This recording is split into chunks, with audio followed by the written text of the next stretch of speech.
Hey, everybody, welcome back to the Podcast Daily. Happy Friday. Happy second day of Ohio State training camp. I am Austin Ward. That's Bill Landis.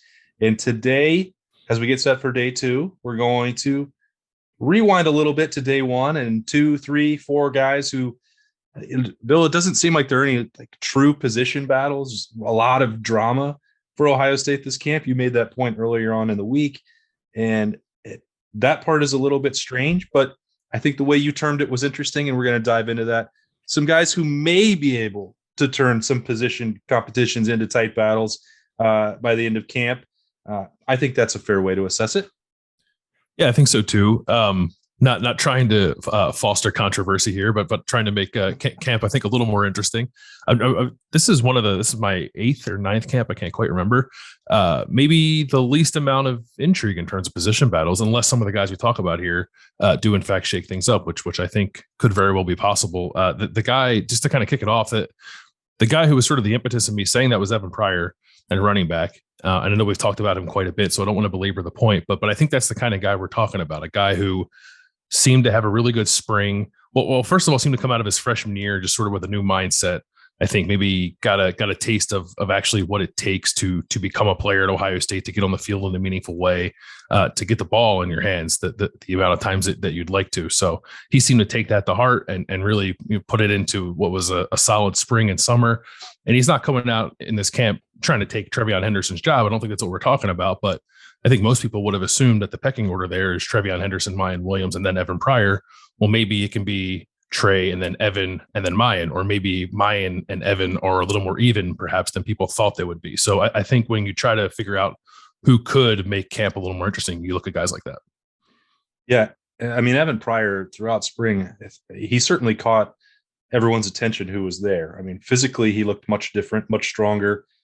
We always knew how explosive he could be. That was clear dating back to high school. He kind of got overlooked a good amount just because Trevion Henderson has so much buzz and so much excitement that, once he became the second running back in the class, and the other one was so good. There's people, I think, maybe I don't want to generalize for everybody, but just kind of forgot about him. Yeah, he's the throw-in part of that deal. And as Evan Pryor, he didn't really want a red shirt. He didn't, he wanted to play more games. I don't think he was truly happy with the way that freshman year plan played out. He thought he'd be more involved in that. I think once he and Tony Alford sort of got on the same page and look, Mayan is ahead in this regard. And, Trevion is obviously doing what he's doing.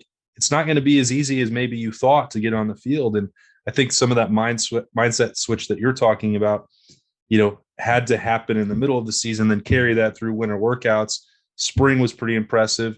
And now we'll see some of the fruits of that labor moving forward as Ohio State gets into the meat of training camp. And, to get through 13, 14, 15 games with just one running back is not very likely.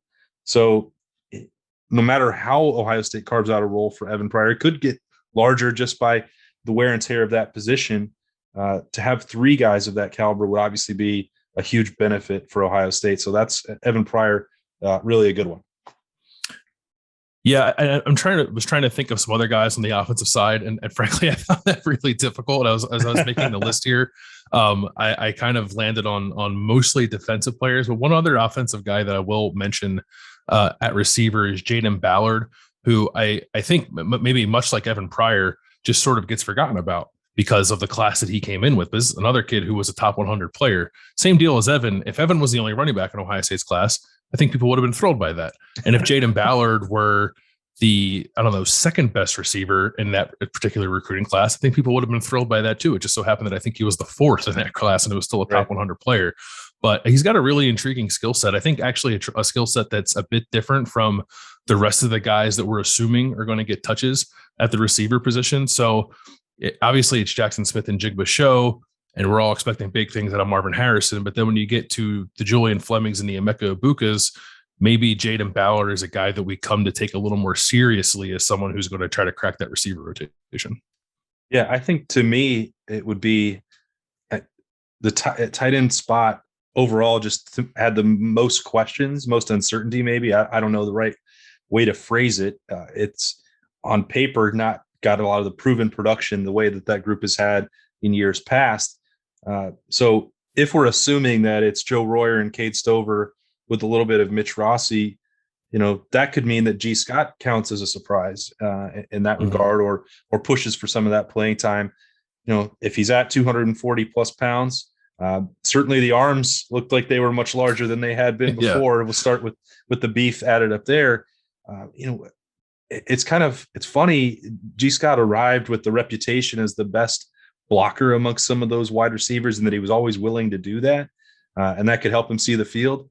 But doing that against a cornerback or doing that against a linebacker or a defensive end are very different roles. And you need a little more bulk to do that. And he needed to embrace that dirty work, that bulking up and eating more cheeseburgers that he kind of joked about last year. Kevin Wilson really encouraged that. And I think that message has taken heart. Now, if you've got that part of it and you're able to hold up physically, if you have to handle some of that inside, and then you add some of the speed and ability as a target in the passing attack, now you've got something. And you'd have to think that he's more like Jeremy Ruckert than Luke Farrell or Jake Hausman or some of the others. I don't think you're ever just going to line him up and collapse the side of the line the way that those guys did. But he's an intriguing prospect from that regard because he's got so much to offer in the passing attack. And it's not a plea to use the tight end. I just think he can give you 10 to 15 receptions and be a pretty dangerous red zone threat as long as he's holding up the other end of that bargain. Well, if you think about him compared to the rest of the room, it's true that blocking a 280-pound defensive end is not the same life as blocking a cornerback. But the only guy in that room who's like really an inline blocker by trade is Bennett Christian. Right. And the rest of that room had to make similar adjustments to G. So I think if G has put on the weight that he's needed to put on, has maybe changed the mindset a little bit where he's willing to do that dirty work, as you said, then I'm not sure he's much different off than the rest of the guys in that room who are moving over from defense or were more kind of receivers in high school than they were tight ends anyway. So, I think if he's in a place he needs to be physically and mentally, then certainly he can make a push to be, I don't even know what you want to call it, but among the top 2 or 3 tight ends who are going to get on the field, I think, in a meaningful way. Yeah, that's good. Okay, the defensive list, I think we can agree that's probably it for offense. Guys that can truly surprise. Obviously, you could throw in, Zen Mahalski or Josh Pryor as backups. We know that they're not going to be starters and replaced there. A long list of defensive guys you wrote down. Where are you going to start? I will start with, I think I think both on the podcast and just sort of when we've been chatting about stuff when we're not recording ourselves having conversations. And that's Chip Trayanum at linebacker.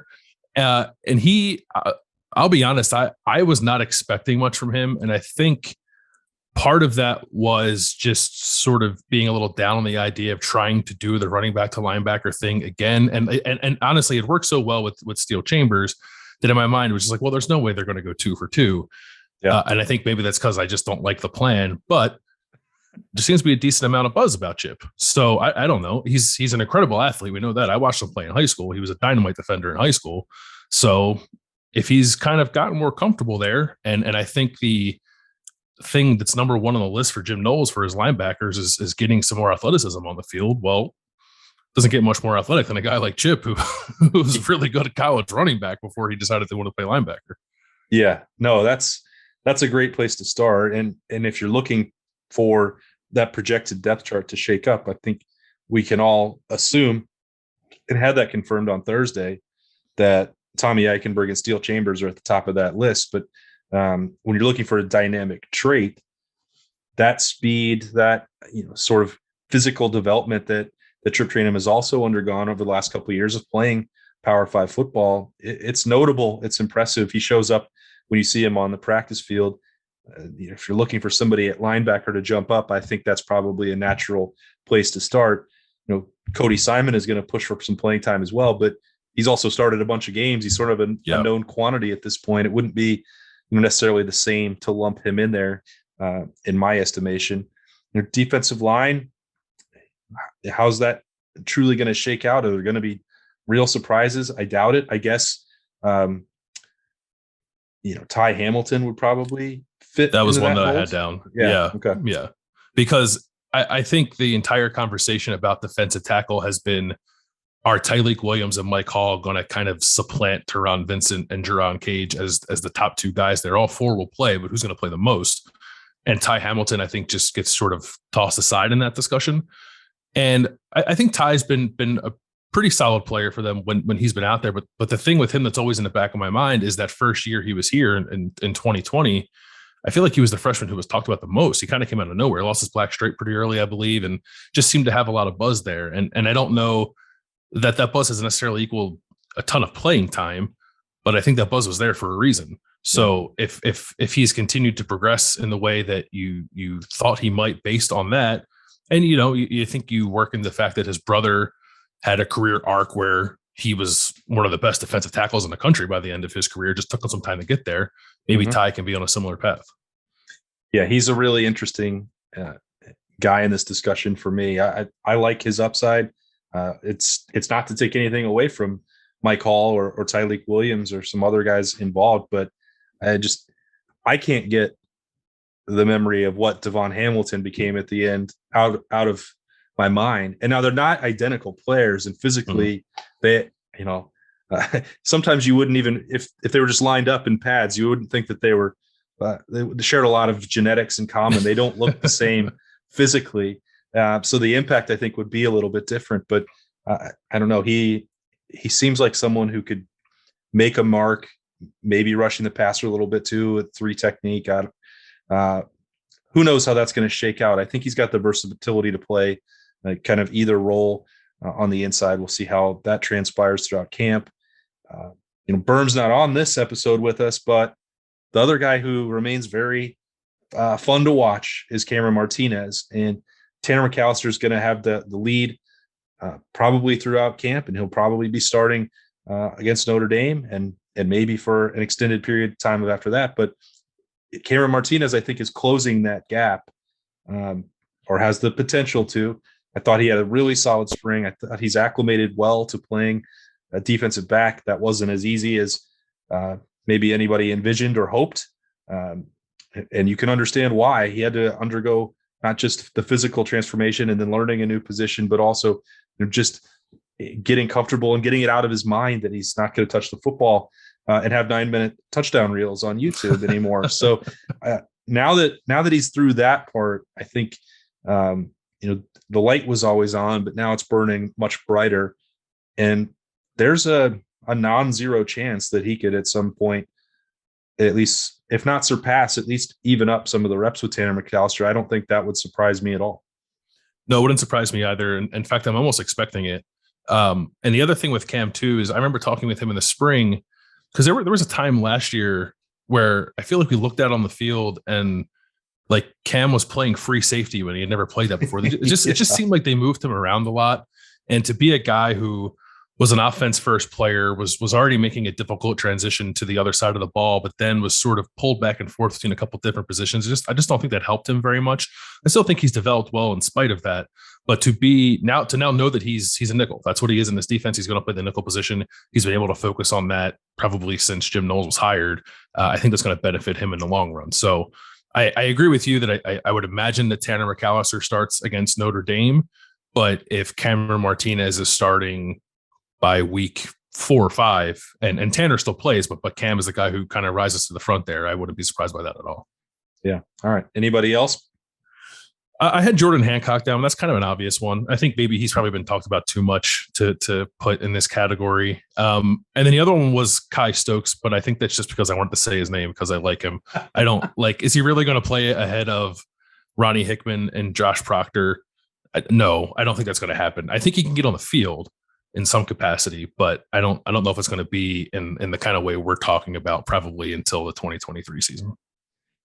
Yeah, there'll be a lot of anticipation ahead of that because of what he already showed during spring, how much he was talked about, and then the big performance in the spring game. Sometimes those can be as much of a curse as a blessing for building up that hype. We'll see how that goes. Same is true to some extent for Jordan Hancock. A lot is expected of these guys, but we've also seen them deliver on some of that potential pretty quickly as well. Back at it on the practice field, day 2 for Ohio State. We'll have full coverage of that for the podcast as we move along and get deep into training camp. A lot more coming from both Bill and myself, and we'll have Berm back later on for that rapid snap judgments, whatever it's called. Again, here, I'll keep messing that up. But anyway, this, though, is the Podcast Daily. Thanks for joining us. That's Bill Landis. I'm Austin Ward. See you next time.